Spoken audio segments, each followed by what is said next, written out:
না আমি তোর ওর মতো বাউল হই নাই, কিন্তু ওর গুরুর আদেশ মতে যদি 6 মাসের গান আমার এমবা করে শুনার লাগে তাহলে খুব একটা বাকি হতো না। কাকা আমি তুমি তেমন কম কম হানাকবো নলে আমারও বাউলে ভূতে ধরবো। শুরুতে রে তুই পুরুত কইরে যাতা বলিস না, খুদ পেট কইয়া বাউল রে অপমান করিস না, অসম্মান করিস না, অন্য কিছু কইলে কেউ তো মাইন্ড করি না, বাউলদেরকে ঠাট্টা করলে সহ্য করি না, আমি কাউরে সারি না। এই ভুল বুঝছ কে? আমি বাউলে অপমান করি নাই তো, ওরে শুনে আমি কথার কথাই কইছি।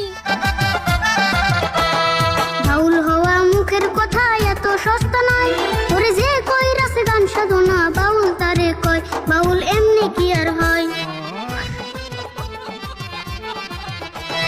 গুরুর ভজন কইরা পাইছে বাউল পরিচয়, মুখ সামলাইয়া কথা বলিস মনে রাখিস ভয়, তোর দাঁত ভাঙমু নয়।